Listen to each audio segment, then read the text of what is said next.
Okay, ladies and gentlemen, totally not doing this at 10 o'clock at night. Uh, so this week, again, not letting Alex on the show because he doesn't deserve it. But I got a new guest, good friend of mine from Greenville once again, Rufus Byler. Rufus, thanks for coming on this week. Yeah, pleasure. Thanks for having me. Yeah, so I had Griffin on, I think it was 2-3 weeks ago or whatever, and we talked about our past from baseball. And Rufus was actually you came what, our junior year to Greenville? Yeah. Right before junior year, it was like that summer before junior year. Yeah, we were talking about the memories, and of course, we're not going to talk about once again my memories from our senior year. But most of the time you were the leadoff batter, right? Yeah. I was our leadoff batter all throughout summer league, junior year, and then most of senior year. But there was change ups throughout the year. Which happens in baseball all the time. Right. But and by the way, if you guys noticed, I don't have the glasses this week. I totally didn't lose them. Totally didn't lose them. Just don't feel like putting them on for you whores that are watching this. But so yeah, so this is gonna be a baseball heavy show. Probably not. It's probably gonna be one of the shortest episodes of Tailgate Talks history. But yeah. So I figured we just make this a baseball heavy show and talk about the Pirates' first half.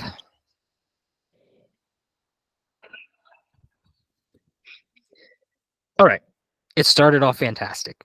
I thought the Pirates were one of the best. Couldn't have been better. Exactly. Especially with McCutchen coming home, just totally brought that team together. Mm-hmm. And I'm not going to go through like the last few games or whatever because there really isn't a point, I don't think. But just to discuss like the first half. But yeah, so it started off great. I was at the home opener against the Chicago White Sox. Best game I've ever been to, hands down. But it was looking promising. It was looking promising for the first time since the winning years from 13, 14, 15. And it was just like, all right, got a good lineup. You got Cruz, the power guy. You got Reynolds, the hitter. McCutchen is McCutchen. Santana could provide some power to you because he's a veteran guy. And then he's got Joe Bay, who at the time were doing well. And like it was looking good. And it was like, dang, once like Henry Davis and Nick Gonzalez get up, this team's gonna be a problem. Absolutely. It didn't go down that way to an extent. Hey, that happens. Baseball is an up and down sport. But the Gonzalez and Davis thing happened. Played well. Cruz got hurt. That series against the White Sox. Yep. Who, by the way, Cruz should be back by next month, if I recall, because wasn't it like a 6 month recovery or something like that? Yeah, I believe that. And then McCutchen, he was out for 10 days, but he's still DHing or something. Something like that. Yeah. But yeah, then after the Pirates won 20 games, they were 20-9. Once they hit Tampa Bay. Yep. It was like either they were really hot or they were really cold. They went for like an 8-game losing streak, and then they went for another towards the end there. I think it was like 10 or 12-game losing streak, something crazy. But they had a few good couple weeks there for a little bit. Yeah, it was crazy. It was crazy, and like the National Series, it was like, oh my God, the Pirates are blowing somebody out like 15 runs to whatever the Nationals scored. It was crazy. Yeah. But all I'm gonna say is that they had pretty much everybody healthy. Yeah. So. Yeah. But all I'm gonna say is that everything went to the crapper once we sent Drew Maggi down. Yeah. Well, I mean, think of the positives. Cutchin got his 2000th hit at home in front of his whole family. That's true. And yeah, that's true. But yeah, just the first half of ups and downs, just inconsistent baseball. But yeah, I'd say, and I think I might have ripped out the notes I had earlier because it was like up in the air of who the guest was going to be this week. Like literally, I tell you, last minute, very last minute. But and this is probably the latest I've ever done the show too, 10 o'clock. But from what I wrote down from my old notes, I did like some ups, downs, like middle. So how about this, Rufus? I'll give you a player, and you say thumbs up, thumbs down, thumbs in the middle from, in your opinion, from their first half of the 2023 season. It's just gonna be Pirates players, obviously. All right, O'Neal Cruz. That's an iffy because he's obviously a great guy and a fun guy to watch, but he's been hurt. So yeah, I know that was a joke. He's been hurt. But all right. Seriousness. All right. How about the guy that he finally got paid? And you were the first one to text me, Brian Reynolds. He's leading the team in hits. I think he's almost at 80 hits, so that's not too bad. I can't complain too much about him. You give him a thumbs up, thumbs down, thumbs in the middle? I give him a thumbs up. That's fair.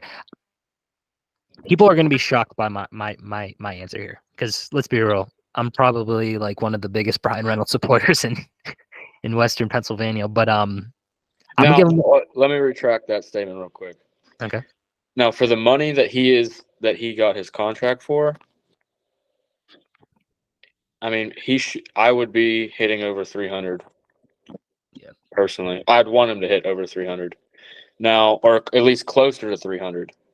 Maybe like a 285 or a 290. Yeah, that's true. So that's why I'm going to give him a thumbs in the middle. But if you remember from the beginning of the season, he was off to a hot start. So it's the thumbs in the middle is going to be like this, like right? Kind of up, but not so. Everybody in that dugout was off to a hot start. True. I mean, Devontae was off to a hot start. but what about the? Okay, we're gonna switch teams here real quick, just for one. All right. We gotta talk about Shohei. We gotta talk about him. The future Pittsburgh Pirate. I don't know about that. I want him to stay. I want him to stay with the Angels. It's not gonna. I don't think it's gonna happen. I think he wants to. I don't think he's like Mike Trout. I think he wants to win. Yes, he wants the money. He said that when he signed, he's like, or actually recently, because someone asked him who's talking with him personally, and he goes, I just want to win. That's all he wants to do. So I feel like a good landing spot for him, honestly, is the Yankees. I hate to say it, but I can see him being a Yankee. But I can also see him in a Blue Jays uniform. Ooh, that's a good one. He would look pretty good in a Blue Jays uniform. Like, dude, yeah. have Vladdy at number 3, Ohtani maybe 2 or 4. God, that's a Bichette number 1. That's a dangerous lineup. Dude, I might become a Blue Jays fan. But I mean, an Ohtani jersey, an Ohtani Angels jersey. I'd like to get one before he switches because I don't see him staying with the Angels as much as I want him to. Because I do. I'd like him to stay in LA. If you want him to stay in LA, there is another LA team. He's not going to the Dodgers. Okay, no, he better not be going to the Dodgers. No, I can't see it. He needs to stay out of the National League for our sake. Though it would be pretty sick to see Ohtani come to PNC Park a lot. It'd be cool. Oh my goodness! He's never going to be down there. I'd be the first guy to buy a jersey. Yep. I mean, with the new schedule rules, I mean, it's possible now for him. No matter where he goes, he can play at PNC Park. But it's just this year they're not playing the Angels twice, so he's not coming to PNC this year. But I'm going to ask you a question. Okay. So he didn't care. He doesn't really care about money. Mm-hmm. So when he first signed with the Angels, he signed with a max rookie contract. It was like $3 million. Mm-hmm. But then he re-signed. I believe it was after his surgery for like $9 million. Now he's projected to go over like $500 million. He better perform. He better perform, and I know he probably will because he's Shohei Ohtani, obviously. I mean, look at the numbers from the last 2 years. He's already on track, or he has a good chance to break Judge's home run record. He could. I could see it. He's been hitting. I'm not gonna say the full word, but P missiles all like for all these games. It's crazy. And the thing is, he's not like just a straight pull hitter. If you look at his graph of where he's hitting the ball all over the field. Yeah, it's not just he's not pulling it all the time. He goes oppo just as much as he pulls. Yeah, he is honest to God. I think he was June Player of the Month, or at least Pitcher of the Month. Something like that. Yeah, I think so. But he is honestly the true definition of a generational talent. Oh, absolutely. Absolutely. I mean, people were comparing him to Babe Ruth. So to get compared with Babe is an honor. Yeah, it is. Hopefully, and I bet it'd be funny to see wherever Ohtani goes, just like the Babe Ruth thing, where the Angels' new rival is whoever takes Ohtani. Yeah. God, imagine if the Yankees took Ohtani. Like, now they're in another scuffle. Yankees fans are like the worst. And they're still not. He does not need to be going to New York. But here's the thing: even if they get Ohtani, they're still probably not going to win the World Series. But yeah, okay, back to the Pittsburgh Pirates. All right, so back to the thumbs up, thumbs down, thumbs in the middle. What about Andrew McCutchen's return so far? Honestly, I give him a thumbs up because he does a lot behind closed doors that we don't see. He leads that Pittsburgh team, his locker room talks, everything. Like, he does everything from front to back. And he's done really well, and he's leading the team in average. He's hitting like 268 or something. Something like that. And I'm gonna be real. He does well when he's the leadoff batter. I don't know why he's not leading off the games most of the time until O'Neal Cruz comes back, because obviously O'Neal Cruz will be your leadoff hitter. It's either that or okay, I didn't mind Henry Davis batting first, but he has better stats when he's batting third. So what I'm going to say here is your leadoff batters, in my opinion, should be Andrew McCutchen or Nick Gonzalez. That's it. Those are the only guys that could honestly, in my opinion, lead off. Not Ke'Bryan Hayes, not Jack Sawinski. I'm sorry. But Nick Gonzalez and Andrew McCutchen, in my opinion. But I would say, I think I know what your answer is for Davis and Gonzalez. It's probably gonna be a thumbs up because they've just been killing the ball so far in the majors. But disappointments so far.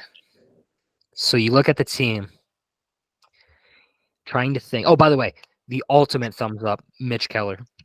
The ultimate thumbs up. I think he can hit a little bit better than what he is. Really? I mean, he's not bad, but I think just about everybody except I think McCutchen's doing his job. McCutchen's doing what he needs to do. But I think everybody else can step up a little bit. Yeah, hitting wise. But I was talking about really in that rotation. It's Mitch Keller or nobody, pretty much. Yeah. Pretty much.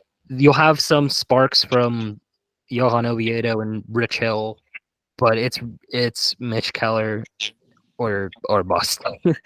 Let's be real here. But I mean, that's why they drafted so many pitchers.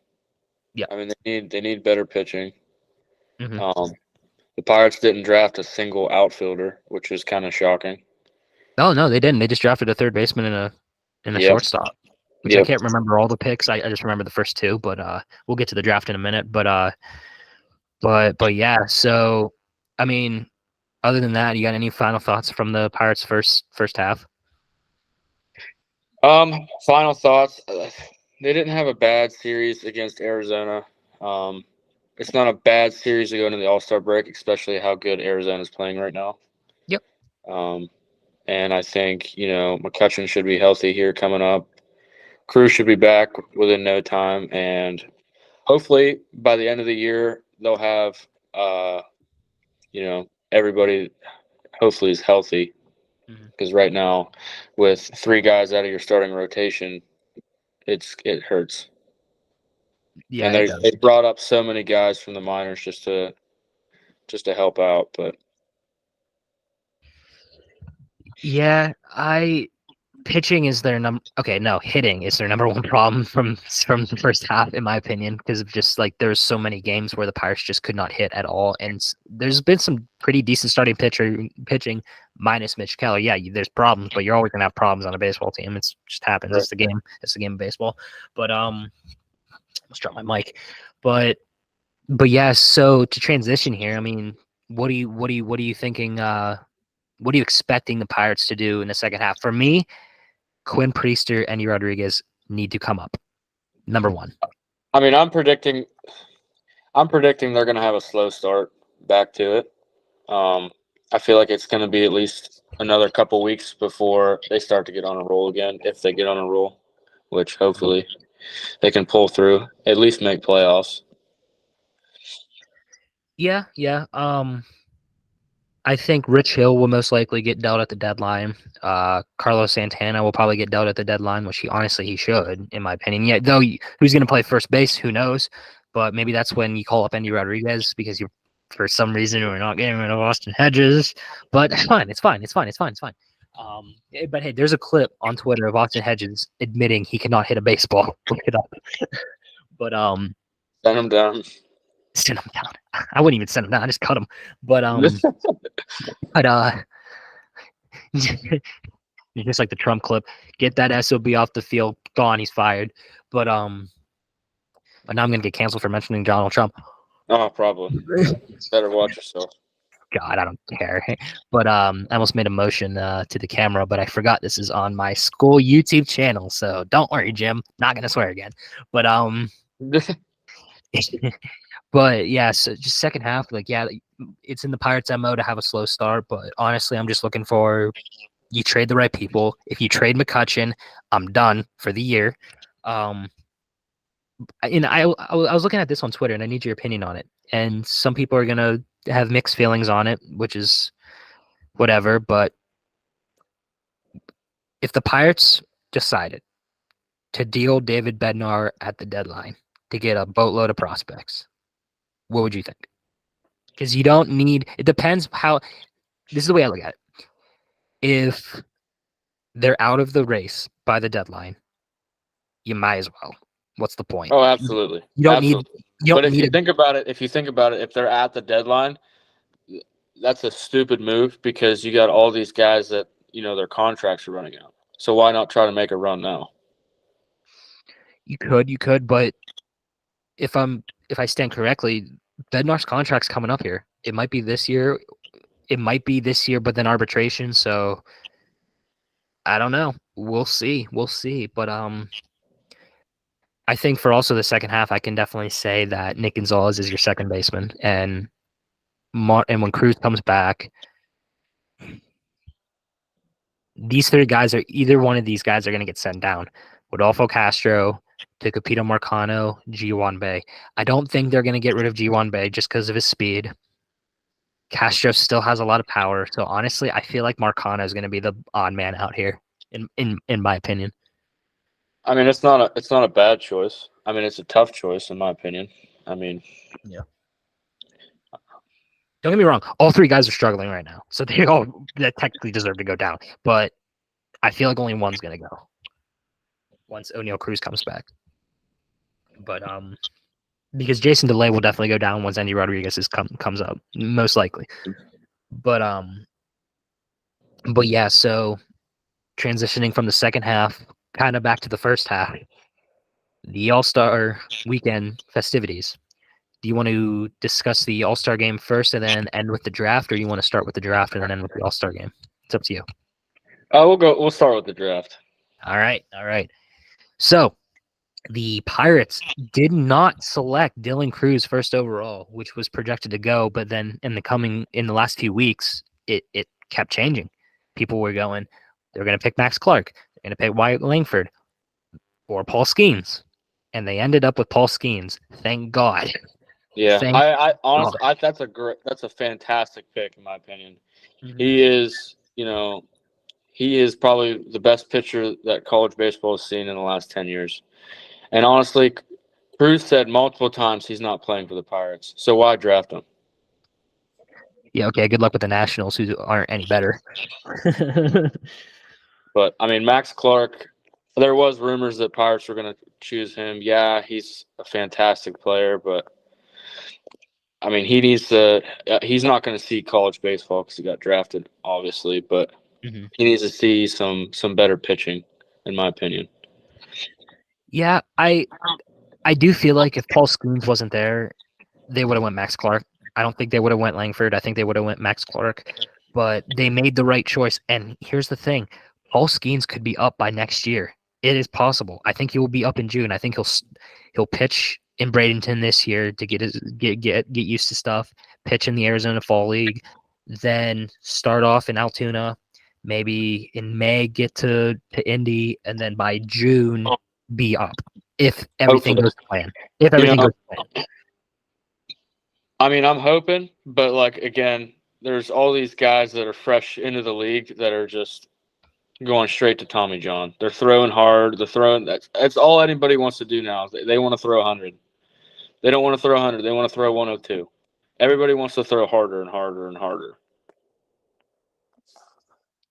Yeah, and that's what's hurting them. Like that guy that phenom from Tennessee. He what his third appearance, Tommy John. That was honestly my number one concern with drafting Paul Skeens, but honestly, it's like you take the risks that come with the game. Because honestly, here's the thing too. If you think about it, you do that with any player, no matter the position. You worry about injury because an injury could happen like that, and their career could be over. Yep. So you got to take that risk. And honestly, I don't think he passed on a guy like Paul Skeens for like Max Clark. No offense to Clark, I think he'll be all right, but like you got to take Paul Skeens.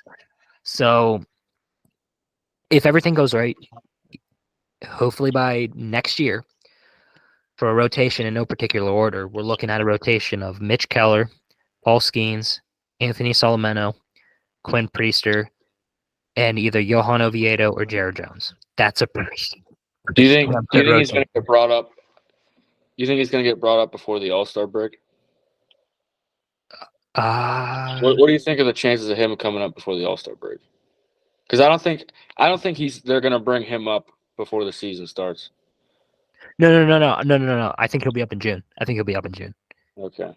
Honestly, Dylan Cruz too for the Nationals. I think he'll be up as well because he's very good too. So, but here's the thing to remember too. Dylan Cruz was compared to Bryce Harper. Paul Skeens was compared to Steven Strasburg. Mm-hmm. Who won a World Series? Oh, boy. Okay, yes, Bryce Harper was in the World Series last year, but he lost, you geeks. Bryce Harper, all the things he's been through and his work ethic from when he was a very young kid is unmatched. There's a reason why he is a top-tier talent because he works his ass off. Excuse my French.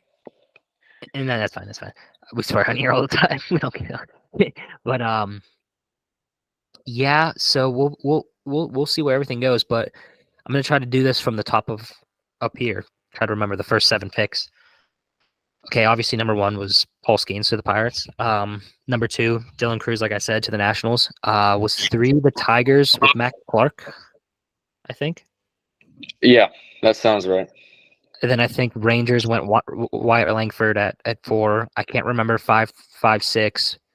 I believe number 7 was Jack Wilson's son, to the Athletics. But that was a good pick. That was a good pick. I think he's not good enough for the first pick, but definitely a good pick. But yeah, now for the Pirates, they did draft a lot of pitchers. They only drafted 2 position players. The one one was a third baseman, but the one his name I can remember is Mitch Jebb. Now, did they say he was like 6'3" or something like that? Or am I thinking of the pitcher or something like that? I don't even remember. I'm not 100% sure. But I don't know about that second pick. We'll see, but I guess it's late round picks, so you can't really predict. But yeah, Paul Skeens, I'm excited. But and here in the reality of it too is obviously Paul Skeens will be a starting pitcher. This gimme. But I'm just saying, if he was in the bullpen, for example, right now, out of everybody in that pen minus David Bednar, I would take Paul Skeens.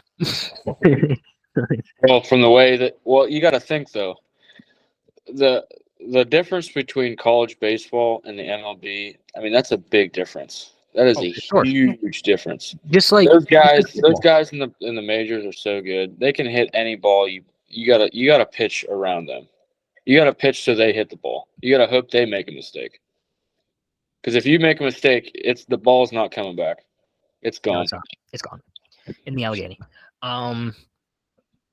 It's just like football too. Like, for example, when people were writing off Kenny Pickett the first four weeks, it was like, guys, he got thrown in there last second, and college football is different from the NFL.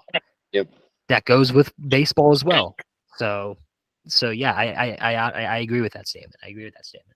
So we'll see now. I'm gonna give you four.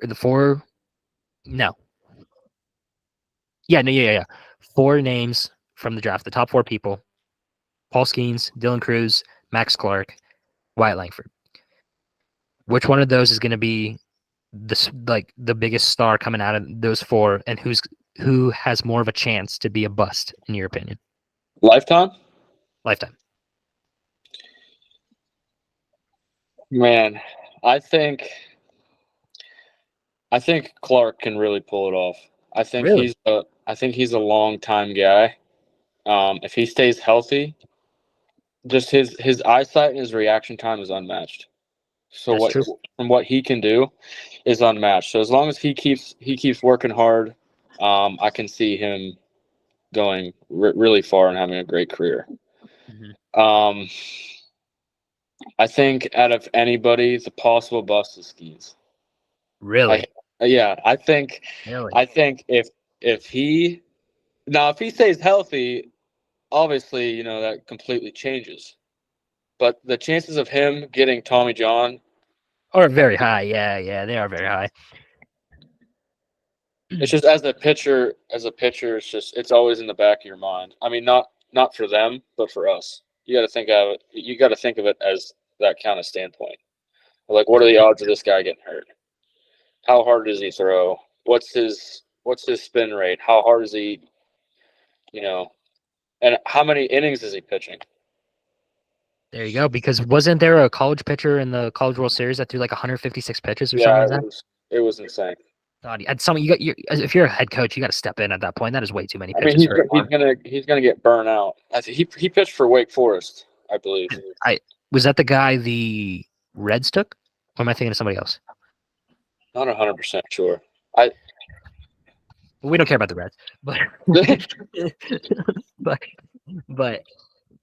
by the way, speaking of the Reds, that Kevin Newman trade is starting to look pretty bad for the Pirates. I'm not gonna lie. The Pirates can't trade to save their lives. Minus the Andrew McCutchen trade from 2017. Well, minus that. That actually surprised me. That really did. Well, also, if you look at it too, you see coming home stories all the time, but Andrew McCutchen coming home, I didn't see it happening.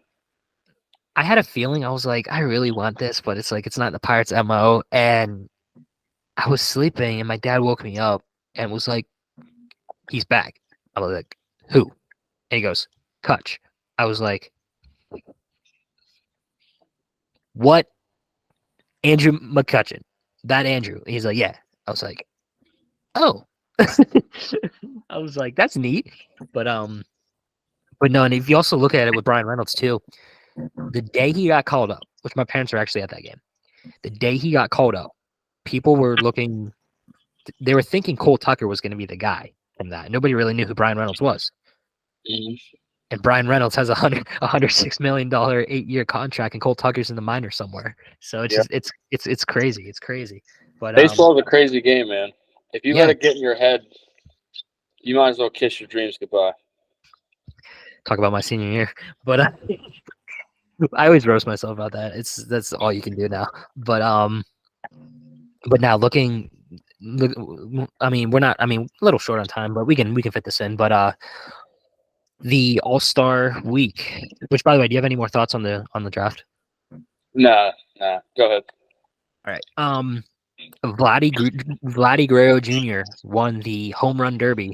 I kind of wanted Julio Rodriguez to win just because he was the Seattle guy, but looking at that, I was looking at it, I was like, I don't know if he's gonna win this because I was like, if Ohtani was in it, he was the easy winner. But yeah, but if you think about it, didn't he go out first round last year? That is true. That is true. That is true. But I was looking at it, I was like, okay, it's a different game. I mean, if you could be a BP legend all day long, but you can't hit for shit in a game. Yeah, that's true. And vice versa. Yeah. So I was looking at the bracket and I was like, okay, Rose Reina, maybe. Luis Robert, no. Julio, I hope so. Alonso could be a favorite. Honestly, that was my pick. And it's crazy to see what happened because Julio hit like 41 home runs in that round. But then I saw Vladdy. I was like, yeah, this is the year. I was like, this is the year he's gonna win it, and then he did. He won the home run derby. So I mean, that's really all you can say. But I told my dad this earlier. Imagine if Vladdy was playing the home run derby with the old rules. He's got no time limit, 10 outs. The amount of home runs he would probably hit in that. Good Lord. We'd be there all night. Honestly, imagine if the Jock Peterson and Vladdy Jr. Showdown from a few years ago where it was just like home run, and they tied like what, twice? Imagine that with the old rules. God. But yeah, that's really all you can really say about the home run derby. Nothing really much else to add. But the All-Star game, the NL finally won in 10 All-Star games. Elias Diaz, former Pirate, MVP for the for the game. I got to see a little bit of it, and of course, the little bit of it was when Mitch Keller was put in the game. It was so happy. I was so happy to see. That. Okay, I may have gotten a Twitter alert, and I may have said, "All right, I'm going on my break at work," and then I went and watched it. But yeah, Mitch gave up a home run. Whatever, it's the All-Star game. Who cares? But struck out. Yeah, bomb. Yeah, it was a bomb. But didn't he get somebody to line out, ground out, and then strike out? That's not bad. That's not bad for and I don't and I think that's not the last time you see Mitch Keller on the All-Star game. He's going to be an All-Star again. I feel like he's the amount of improvements he's shown. Like he is. People talk about Paul Skeens is going to be the Pirates ace when he comes, and he might. But right now, Mitch Keller's our ace. He's our ace. So yep. So it's just crazy. But yeah. So I mean, before we close this down, you got any final thoughts about all of Major League Baseball and what you expect to see the second half? Maybe a World Series prediction, possibly. Oh boy, World Series prediction. Man, that's a tough one. Yeah, it is. It's a little too soon for it because you don't know where anyone's gonna land trade deadline wise. But trade deadline. I mean, is there really any big candidates to get traded? I know Eduardo Rodriguez from the Tigers is possibly getting dealt. The White Sox is somebody to watch. They could be dealing Giolito. What do you think? What do you think of the Mets this year compared to last year? Gotta be careful with what I say here. The second, actually, no. The biggest disappointing team of the year so far, followed by the St. Louis Cardinals. I think the Mets are more of a okay. For the Cardinals, if you look at it, they have Goldschmidt, Arenado. For their pitching, they got Michaelis. They got other guys. Like they should have been winning. They should have been the top of the division. You look at the NL Central, hasn't gone down that way. That's why I was gonna say the Cardinals were the biggest disappointment. Then I remembered the payroll the Mets have, the people the Mets have, and I think they take the cake on this one. Yeah. They gotta be the biggest disappointment all year, in my opinion. So maybe they'll bounce back second half. We'll see. because once again, baseball is an up and down sport. We'll see, but yeah, I think the Mets are the biggest disappointment all year, in my opinion. Who do you think has the best fan base in all of baseball?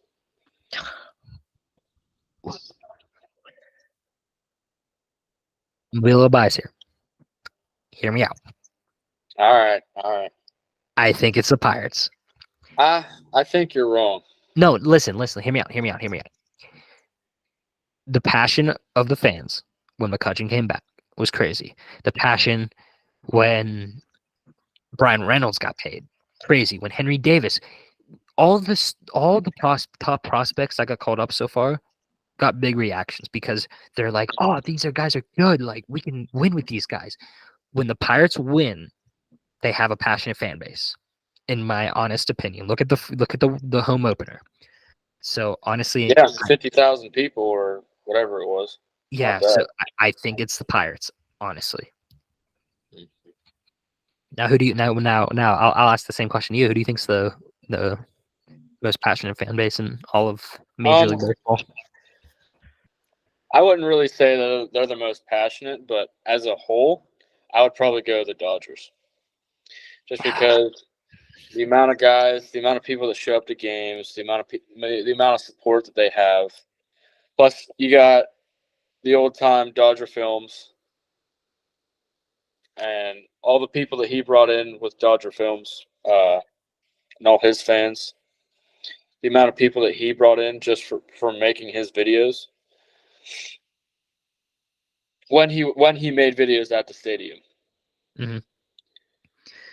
All right, I'm gonna quickly look at we have ran a decent amount of time, so I'm gonna try to. By the way, I saw a clip of DeMar Hamlin at the ESPYs, very emotional. God, it would make you cry a little bit, but yeah. Oh, here's another team that's been a disappointment: the Padres. That's another one. And by the way, with the fan thing, we got it wrong. It's the Athletics. Come on. Oh god! I just dropped my phone. But the Oakland Raiders fan base is actually surprisingly one of the best. Yeah. After everything that they've been through, those are diehard fans at Oakland. Well, the Raiders. Mm-hmm. Luis Arias. Hopefully he hits 400. Stays at 400. Yeah. I mean, nothing really else post All-Star game to really talk about, but yeah, it'll be interesting to see who will make it to the World Series, and Pirates wise, we'll see what happens. I mean, I would say it's an improvement from last year.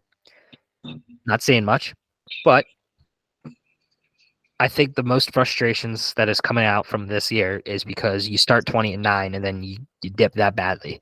Yeah. The Pirates fans just need to stay patient. Now, here's the thing. Now, before I forget, where does Mike Burrows fit in to the rotation when he comes back in a couple of years? Does he even fit in at all? Because he was one of the Pirates' top pitching prospects when he was healthy.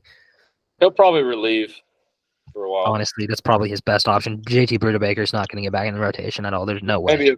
Maybe a middle relief. I could see that because it's just like he just got hurt at the very wrong time. He just got hurt at the wrong time. That cost him. And that back to the injuries thing again. An injury can happen like that. So it sucks to see. But hopefully he comes back and rebounds, and hopefully there's a spot on the team because I can definitely see Burrows being better than like Yohan Ramirez taking his spot and everything. So there should be a spot for him when he comes back. But we'll have to wait and see. So but yeah, so that's all the time we got for this week. Rufus, thanks for coming on the show. Thanks for having me, Mikey. I appreciate it. Yeah. And next week I'll think about bringing Alex out of his suspension. But just remember, I can kick him out of the chat thing. I can bring him in, but I can also kick him out. Just remember that, Alex. Just remember that. So, I actually have paper this week. I can actually do the paper toss. Oh, there we go. Just wasted nice piece of paper. But all right, we'll see everybody for episode 43 next week.